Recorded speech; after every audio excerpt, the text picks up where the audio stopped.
नमस्कार दोस्तों, हमारे YouTube channel Sainwal classes for Uttarakhand में आप सभी का हार्दिक स्वागत है। दोस्तों, ये चल रही है हमारी उत्तराखंड पुलिस रिटर्न एग्जाम के लिए विशेष सीरीज और इस सीरीज में हम प्रत्येक दिन उत्तराखंड और हिंदी से संबंधित 70 महत्वपूर्ण प्रश्नों पर चर्चा करते हैं। तो आइए प्रारंभ करते हैं।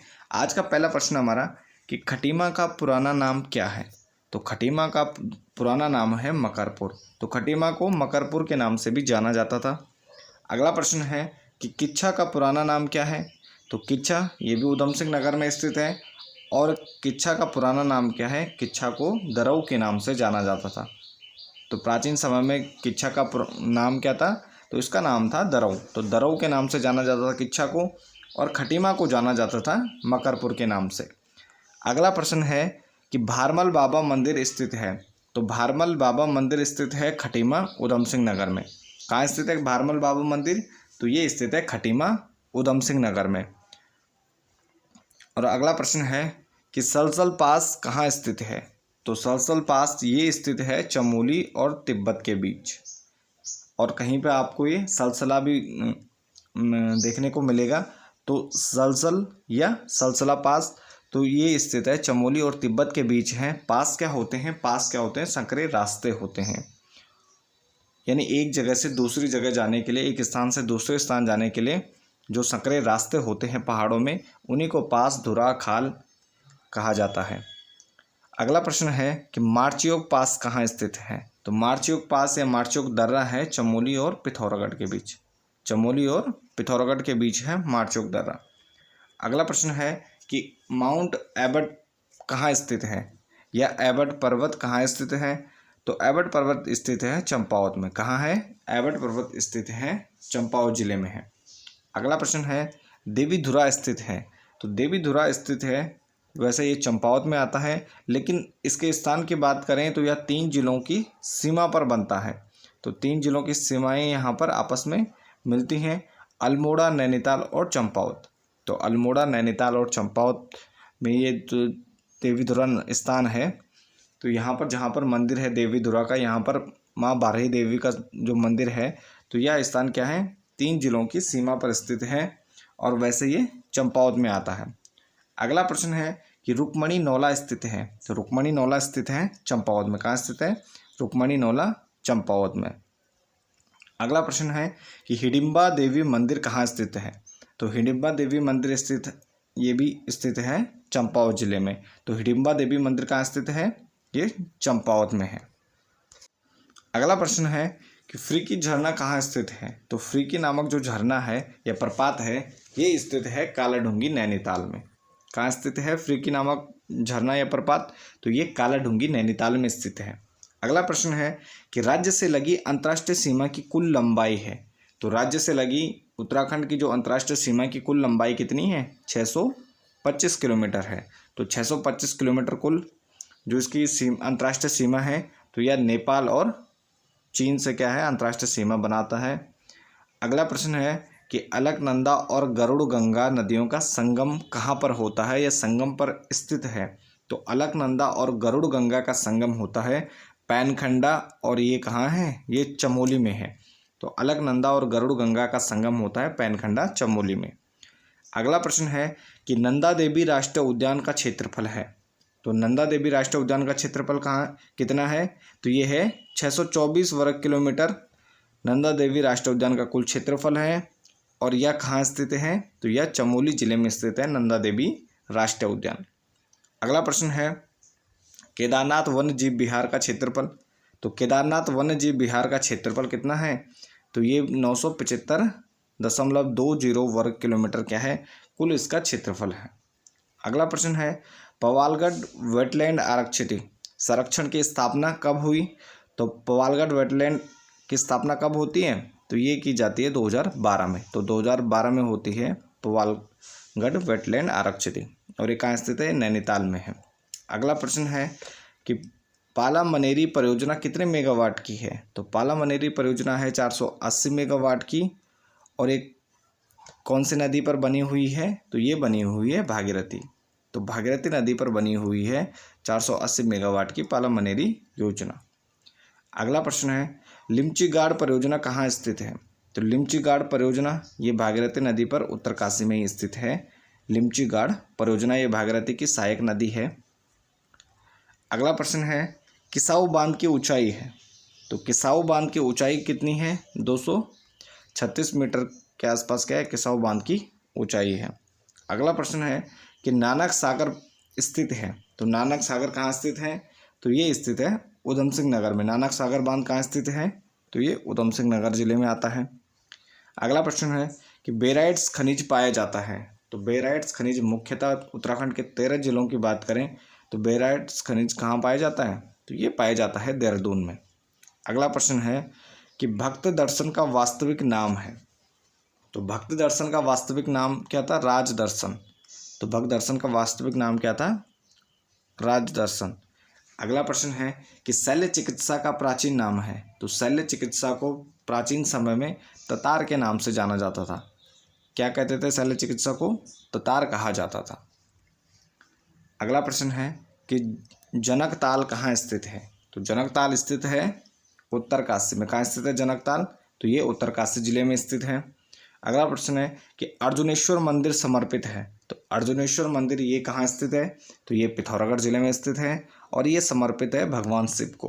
तो अर्जुनेश्वर मंदिर किसको समर्पित है? तो भगवान शिव को समर्पित है और यह पिथौरागढ़ जिले में आता है। अगला प्रश्न है कि 17वीं वन रिपोर्ट के अनुसार वन क्षेत्रफल में वृद्धि दर्ज की गई, तो 17वीं वन रिपोर्ट के अनुसार वन क्षेत्रफल में वृद्धि दर्ज की गई है 2.09 वर्ग किलोमीटर। तो 17वीं वन रिपोर्ट के अनुसार वन क्षेत्रफल में वृद्धि दर्ज की गई है 2.09 वर्ग किलोमीटर। अगला प्रश्न है कि बांज किस प्रकार का वृक्ष है? तो बांज एक क्या है? शीतोष्ण कटिबंधीय प्रकार का वृक्ष है। किस प्रकार का है? शीतोष्ण कटिबंधीय प्रकार का वृक्ष है। अगला प्रश्न है कि पर्यावरण सुरक्षा एवं जनमानस की दृष्टि से महत्वपूर्ण वृक्ष है, तो पर्यावरण की सुरक्षा एवं जनमानस के दृष्टि से महत्वपूर्ण वृक्ष कौन सा है? सफ़ेद बांज की जो प्रजाति होती है उसको पर्यावरण सुरक्षा एवं जनमानस की दृष्टि से काफ़ी महत्वपूर्ण माना जाता है। अगला प्रश्न है कि मोष्टा हस्तशिल्प बनाने के लिए प्रयोग में लाया जाता है, तो मोष्टा हस्तशिल्प बनाने के लिए क्या प्रयोग में लाया जाता है? तो ये रिंगाल इसमें प्रयोग किया जाता है। अगला प्रश्न है कि राज्य के तराई क्षेत्रों में किस प्रकार की मिट्टी पाई जाती है? तो राज्य का जो तराई भाग है तो इसमें पाई जाती है दलदली प्रकार की मिट्टी। तो किस प्रकार की मिट्टी होती है? दलदली मिट्टी होती है यहाँ पर तराई क्षेत्र में, और इसको तरी वाला भाग भी कहा जाता है। और इसी क्षेत्र में क्या होता है? पाताल तोड़ कुएं भी पाए जाते हैं। अगला प्रश्न है कि राज्य की नई कृषि नीति लागू की गई थी, तो राज्य में नई कृषि नीति लागू की गई थी 2011-12 में। तो 2011-12 में राज्य में नई कृषि नीति लागू हुई। अगला प्रश्न है कि राज्य की खरीफ ऋतु की मुख्य फसल है, तो राज्य की खरीफ ऋतु की फसल कौन सी है? धान व मक्का क्या है इसकी मुख्य फसलें हैं खरीफ ऋतु की। अगला प्रश्न है कि रबी के मौसम में उत्पादित दलहन फसल है, तो रबी की फसल कौन सी है? मुख्यतः मटर, मसूर और चना क्या है इसकी फसलें हैं रबी के मौसम में उत्पादित जो दलहन की फसलें हैं। अगला प्रश्न है कि हरिनगरी चाय फैक्ट्री स्थित है, तो हरिनगरी की चाय फैक्ट्री कहाँ स्थित है? तो ये स्थित है गरुड़ बागेश्वर में। तो गरुड़ बागेश्वर में हरिनगरी चाय की फैक्ट्री स्थित है। अगला प्रश्न है राज्य में चाल खाल योजना का संबंध है, तो राज्य में चाल खाल योजना का संबंध किससे है? तो ये भूजल स्तर सुधार से है। तो भूमिगत जो जल होता है उसको सुधारने के लिए यहाँ पर चाल खाल नामक योजना चलाई जा रही है। अगला प्रश्न है कि राज्य में सूक्ष्म लघु व मध्यम उद्योग नीति कब लागू हुई? तो राज्य में सूक्ष्म लघु व मध्यम उद्योग की नीति लागू हुई जनवरी 2015 में। कब हुई? जनवरी 2015। अगला प्रश्न है कि राज्य में आयुष नीति की घोषणा की गई, तो राज्य में आयुष नीति की घोषणा कब हुई? 2018 में। तो राज्य में आयुष नीति की घोषणा कब हुई? 2018। अगला प्रश्न है कि पुष्प उद्योग के लिए फैला हुआ गांव है, तो पुष्प उद्योग के लिए प्रसिद्ध गांव है बाड़छेना, और ये कहाँ स्थित है? यह अल्मोड़ा में स्थित है, और इसी के पास क्या है? लाखो उडियार भी स्थित है। अगला प्रश्न है राज्य की सबसे बड़ी गुड़ की मंडी कहाँ स्थित है? तो राज्य की सबसे बड़ी गुड़ मंडी कहाँ स्थित है? तो ये स्थित है मंगलौर हरिद्वार में। कहाँ स्थित है? मंगलौर और हरिद्वार में। अगला प्रश्न है कि विनोबा भावे ग्राम उद्योग की स्थापना कब हुई? तो विनोबा भावे ग्राम उद्योग की स्थापना हुई 1954 में, और ये कहाँ स्थापित है, तो देहरादून में इसकी स्थापना की गई। अगला प्रश्न है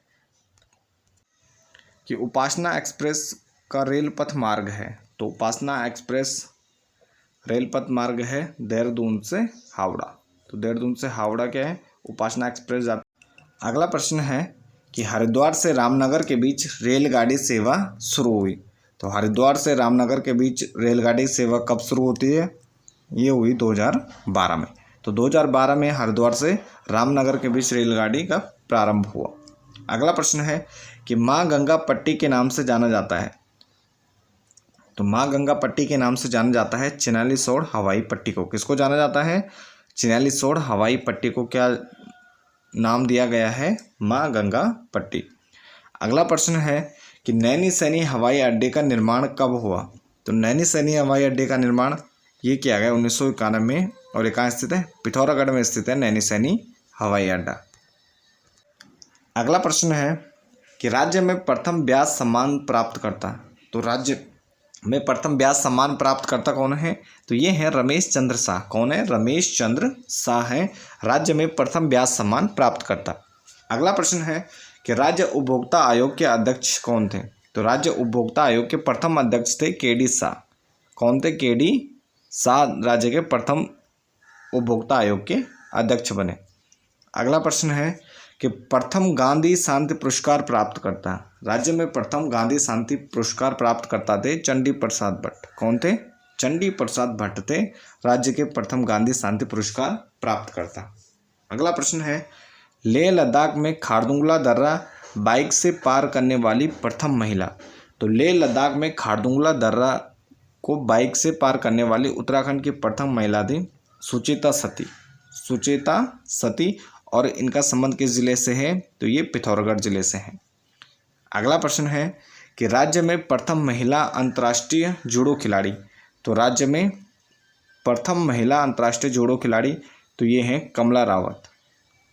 तो राज्य की प्रथम महिला अंतर्राष्ट्रीय जूडो खिलाड़ी कौन है, कमला रावत।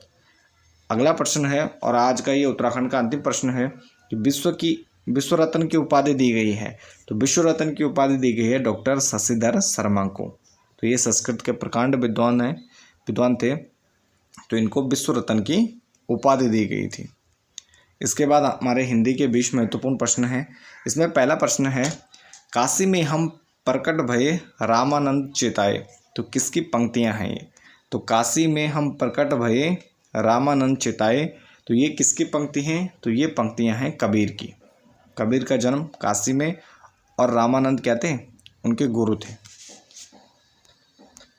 ये कबीर की पंक्तियां हैं। अगला प्रश्न है अनुमितिवाद के प्रतिष्ठाता कौन है। तो अनुमितिवाद के प्रतिष्ठाता हैं शंकुक। कौन है, अनुमितिवाद के प्रतिष्ठाता माने जाते हैं शंकुक। अगला प्रश्न है कि ब्रज भाषा कहाँ बोली जाती है। तो ब्रज भाषा मुख्यतः मथुरा और वृंदावन में बोली जाती है, तो इसका मुख्य केंद्र है। ब्रज भाषा का मुख्य केंद्र मथुरा वृंदावन है। अगला प्रश्न है कि विलोम किस नाटक का पात्र है। तो विलोम किस नाटक का पात्र है, विलोम तो ये आषाढ़ का एक दिन नाटक का क्या है, एक पात्र है विलोम। अगला प्रश्न है स्वयंभू शब्द का अर्थ है। स्वयंभू शब्द का अर्थ होता है स्वतः उत्पन्न। तो स्वयंभू शब्द का अर्थ क्या है, स्वतः उत्पन्न। अगला प्रश्न है प्रेमचंद किस प्रवृत्ति के उपन्यासकार हैं। तो प्रेमचंद हैं आदर्शोन्मुख यथार्थवादी। तो प्रेमचंद किस प्रवृत्ति के उपन्यासकार हैं, आदर्शोन्मुख यथार्थवादी प्रवृत्ति के उपन्यासकार थे प्रेमचंद।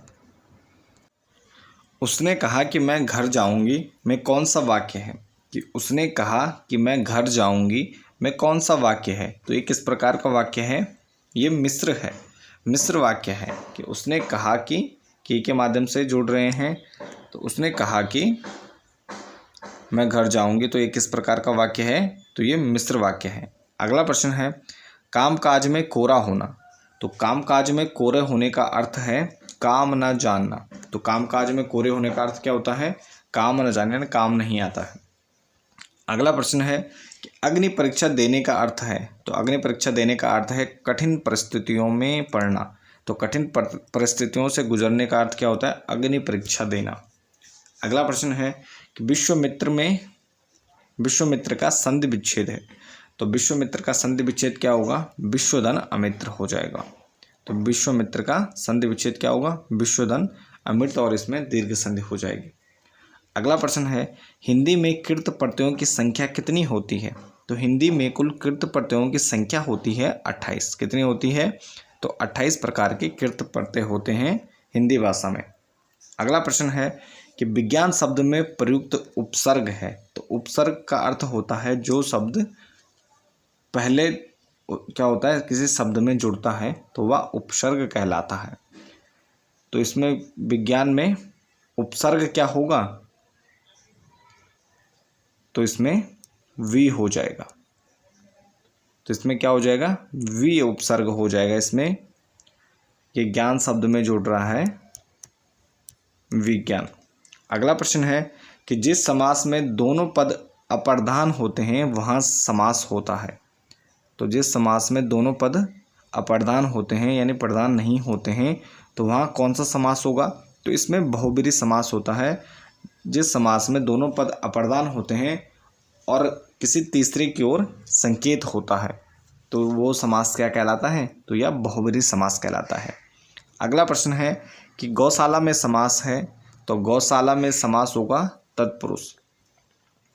अगला प्रश्न है कि भाषा के आधार पर भारतीय राज्यों की पुनः संरचना की गई थी। तो भाषा के आधार पर राज्यों की पुनः संरचना का प्रारंभ कब हुआ? 1956 से। तो 1956 में भारतीय राज्यों की पुनः संरचना की गई भाषा के आधार पर। अगला प्रश्न है, वर्ष 1955 में गठित प्रथम राजभाषा आयोग के अध्यक्ष कौन थे? तो इसके अध्यक्ष कौन थे? तो जी.बी. खैर क्या थे? इसके अध्यक्ष थे।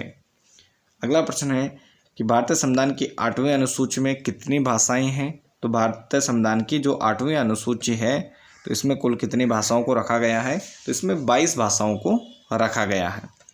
अगला प्रश्न हमारा कि अनुनासिक व्यंजन कौन से होते हैं? तो अनुनासिक व्यंजन होते हैं वर्ग के पंचमाक्षर। कौन से होते हैं?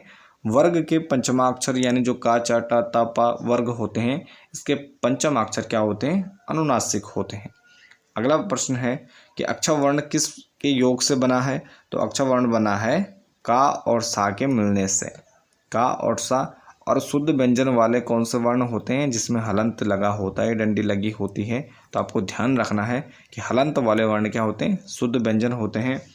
तो का और सा से मिलकर बनता है अक्षर। अगला प्रश्न है कि तालव्य व्यंजन है। तो तालव्य व्यंजन होते हैं च वर्ग क्या होता है? इसका उच्चारण स्थान तालु होता है और ये व्यंजन क्या कहलाते हैं? तालव्य व्यंजन कहलाते हैं। तो च वर्ग में सारे जितने भी आएंगे ये सारे क्या होंगे? तालव्य व्यंजन होंगे। तो ये थे हमारे आज के महत्वपूर्ण 50 उत्तराखंड के और 20 हिंदी के प्रश्न। तो इसके साथ इस वीडियो को यहीं पर समाप्त करते हैं। बाकी बने रहे चैनल के साथ। धन्यवाद।